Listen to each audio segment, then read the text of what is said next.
Ready to learn the secret to sewing crisp, perfect corners every time? This skill is foundational if you want to start making your own clothes and you want them to look professional and store-bought. And the best thing about this is that it doesn't matter if you are an absolute beginner or if you've been sewing for a while.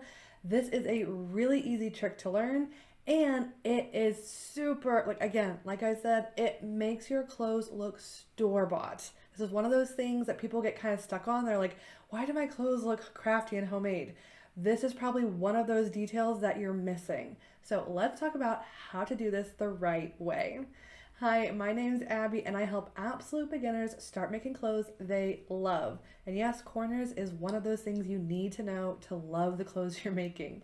So if you would like more content like this, be sure to like and subscribe because all of my videos are here to help you make a closet full of clothes you love.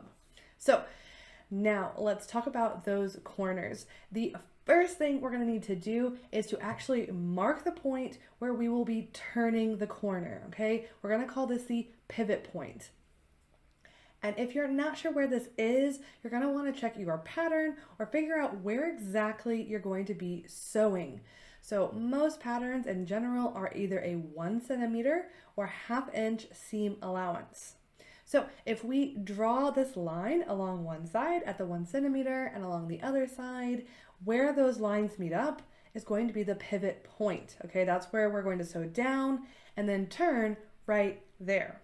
Okay, now I drew in both lines to kind of show you what's happening, but when you do this on your project, you only need to draw just this little corner mark. Okay, we just need this point. We don't need all these lines drawn in. Okay. So once we know where the pivot point is, we can start sewing. Now a note here, this is a great skill to practice on scrap fabrics, okay? So if you don't have a project right now, don't worry. Or if you do have a project you're working on and you don't want to mess it up, again, just grab some scraps and practice this, which is again why this is great for beginners, okay? You can just practice this, get used to your sewing machine, get used to sewing, and you don't have to have a project already in the works, okay? So once we start sewing, we're gonna sew down with that 1 centimeter or 1/2 inch seam allowance. And when we get close to the pivot point, we want to slow down. Now, you can actually just use the hand wheel on the side of your machine and slowly move this until the needle comes down right at that point that we marked. Now, if your needle goes just a little bit past, what we can actually do is gently raise the presser foot, push our fabric into position, and then lower the needle right down where we want it, okay? This is gonna give us a super precise, super perfect for our corner. Now, you don't have to be this precise. If you're a little bit in front of, a little bit behind, don't worry, it's still gonna be fine. But for those of you who are a little bit OCD like me, you can manually move the fabric to get it right where you want, okay? So once we have our needle down at our pivot point, we want to make sure for real that the needle is down in the fabric, okay? We're going to use it to actually pivot. So with the needle down in the fabric, we're going to raise the presser foot, and then we're going to turn our project and then lower the presser foot. Now the key here is to make sure that you have the same seam allowance on this side as you did on the last side. Now that we've turned, we're going to just continue sewing down this side. Okay, so that's how we sew a corner. And I want to note here that this is actually a really nice trick that you can use in lots of different sewing situations. If you're sewing pants on that crotch seam, you can sew around the curve and then again, put your needle down, raise the presser foot, turn, and then sew down the leg, okay? You don't have to stop sewing just because you get to the end of a line. Anywhere in sewing that you want to keep going, you can use this pivot method, okay? It makes sewing things very quick, very easy. It's a nice tool to have in your back pocket whenever you need it. And now that we have sewn the corner, we're going to flip it inside out. But when we do this, we're going to notice that the corner still doesn't look very nice. What we sewed looks great. It's a perfect 90-degree angle. But when we flip it, we'll tend to find that the corner is kind of lumpy and thick, and it's not making that nice crisp angle when we flip it inside out or right side out. Why is that? The reason is because if we flip this back inside out, all this fabric that we have here in the corner, we're trying to shove it in that corner when we flip it the right side out. And so there's nowhere for it to go. It's gonna make that lump. So what we actually need to do is cut this off. And I know this can feel really scary, which is again why I recommend do this on some scrap fabric, okay? Practice this. It doesn't have to be perfect the first time if we're practicing, okay? So the first thing we're gonna do is pretend like the pivot point is the center of our square. So imagine a square going around, and we're going to draw a line, 45-degree angle, and that's what we're going to cut off. So we get rid of all this material in the corner. Okay, so we cut that, and then how we check to see if we did it right or not, or if we've cut off enough, is we take the seam allowance, this area between the stitch line to the edge of the fabric, and we fold it along the stitch line in towards our project. Okay, and when we fold both sides in, we should see that the 45-degree angle that we cut earlier, that cut edge, is laying next to each other. If they are, you did this perfectly amazing. If those edges are still overlapping a little bit, we can cut off a little bit more, okay? So all you need to do is from your pivot point, angle down, just another little line here, cut off that, fold this in again to check, and yes, okay, this time it looks like they're laying next to each other, not overlapping, okay?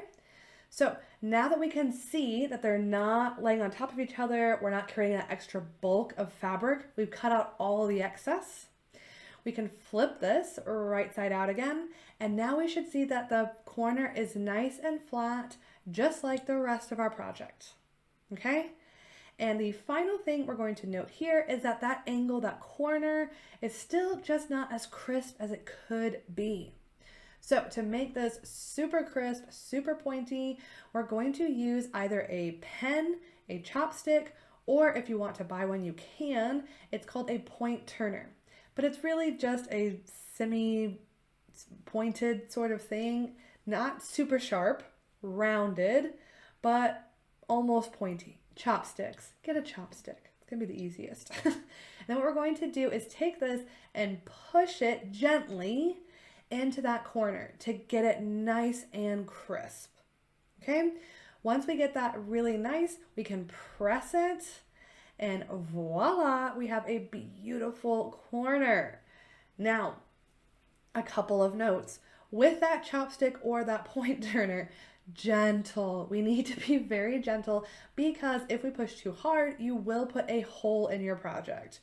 And when we do these corners, it tends to be one of the last steps in making something, and we don't want to ruin our project. So gentle, and again, I'll say it a million times, practice, grab some scraps, and kind of get used to how much pressure you need to do this. Okay? And another note is that I showed you how to do a 90-degree angle in this video because it tends to be the one that people struggle with the most. But all the steps that we talked about here, from marking your pivot point, putting your needle down and turning that corner, cutting off the excess, all of those steps are the exact same no matter what shape corner you are working with. So here I have a very obtuse angle. You can do the same process. And even if you have a really pointed angle like this one, it's the same idea. So I'm going to walk through and show you here.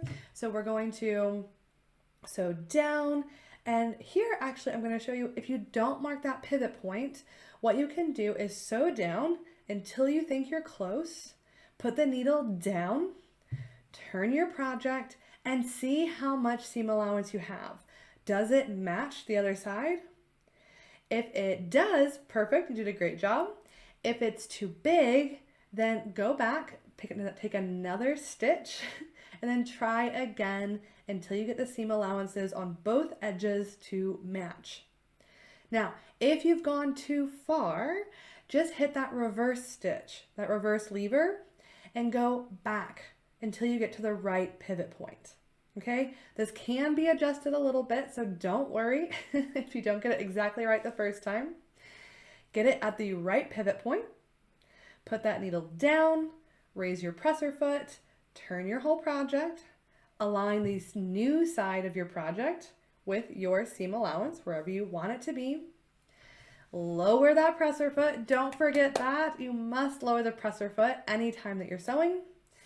And then continue sewing for the rest of your project. Now on this really pointy angle, I'm going to do a line straight across using the pivot point as my gauge.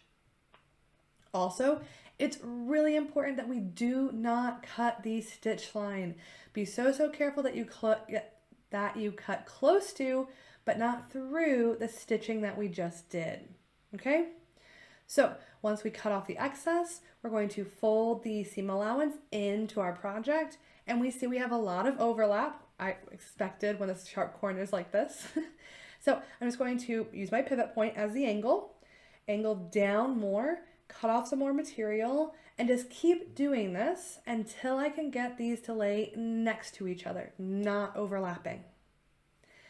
Once I have them laying next to each other, I can flip this inside out and then use my point turner to make this nice and crisp and sharp. Okay?